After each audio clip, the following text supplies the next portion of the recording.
Maaf, Ibu namanya? Ibu Sarnia Kurniasari, Pak. Warga Perumnas Klender. Klender, Jawa Timur, Jakarta Timur. Iya. Oke. Dari sini ngantri dari mulai jam berapa? Dari tadi nih, Pak. Jam berapa? Udah ada sejam? Dari jam 8-an. Jam 8, sekarang jam setengah 11. Oke. Belum dapat nomor antrian atau sudah? Barusan dapat 21. Urutan 21. 21. Oke. Yang gelombang kedua. Ya. Ya. Apa yang dilaporin, Bu? Saya mau ngelaporin kenapa masih ada zaman sekarang ini ada pungli-pungli. Nah, kalau kita bertanya ke kecamatan katanya tanya sama Satpol PP. Kayak di trotoar kan nggak bisa jualan harusnya. Ya. Tapi kenapa masih ada yang jualan? Nah, ketika saya nanya katanya tanya sama Pak itu yang berkuasa di sini. Nah, saya nanya katanya harus bayar 3 juta. Nah, 3 juta ini kemana duitnya? Apa masuk pemerintah atau apa?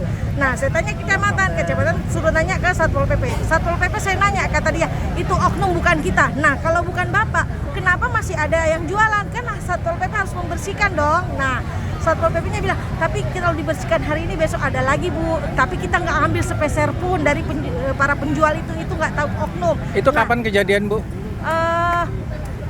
Sebulan yang lalu ya. 1 bulan lalu. Ibu udah mulai jualan bulan? Saya dari bulan-bulan tahun lalu lah saya udah jualan keliling sampai kayak begini karena nggak bisa dapat lapak. Ya. Nah, bahkan kemarin pun saya di katedral kan musim Natal nih, saya jual alat-alat Natal, aksesoris Natal. Nah, itu satpamnya juga nggak boleh jualan, harus nggak boleh gelar. Nah, oke, saya ikut, saya nggak usah gelar, pegang begini seperti ini aja. Tetapi kenapa yang lain bisa gelar? Saya nanya, kata dia, kita di sini udah lama, tapi bayar, Bu. Apa-apa bayar? Bayarnya berapa? Udah nggak ada lapak, udah nggak ada kuota lah istilahnya. Nah, kenapa masih ada yang kayak begini? Saya minta kepada Pak Wapres itu dibersihkan. Kalau memang nggak bisa jualan di trotoar, semuanya nggak boleh. Kenapa ada yang bisa, ada yang nggak? Ada orang lama, ada orang yang bayar gede. Kenapa kita yang kecil nggak bisa ikutan? Sebelum ke sini udah lapor dulu ke mana? Ke wali kota atau kemana gitu? Ke kecamatan. Kecamatan. Tanggapannya tadi kayak gitu yang Satpol Tanggapannya PP? itu bukan kita, itu oknum lain. Langsung jadi karena di kecamatan mentok langsung lapor ke sini? Iya. Katanya ibu kalau mau silakan lapor silakan, tapi kita nggak pernah nerima duit katanya. Nah, kalau nggak bisa nerima duit, terus kenapa masih ada yang jualan sampai saat ini? Kasih ya, Bu, ya. Semua trotoar, jadi mengganggu pejalan raya katanya nggak boleh jualan, tapi yang lain bisa. Yang lama berjualan dan yang bayar 3 juta per Bukalapak dan per bulannya 800.000 kok bisa jualan?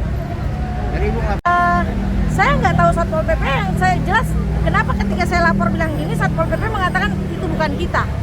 Nah, kalau bukan kita, lalu kenapa mereka bisa jualan? Itu kan tugas Satpol PP membersihkan. Nah, jadi Ibu pengennya bisa jualan atau bisa minta nggak diambil 3 juta itu? Kalau memang nggak bisa jualan, saya minta pemerintah memberikan suatu lapak yang gratis lah untuk orang-orang yang kecil. Nggak usah lah ada pembayaran. Kalau kebersihan kayak masa 1 hari 15.000 kita masih mampu. Tapi kalau sampai 3 juta buka lapak atau per bulan 800.000, kita nggak sanggup dengan jualan yang cuma kaki 5 kayak begini.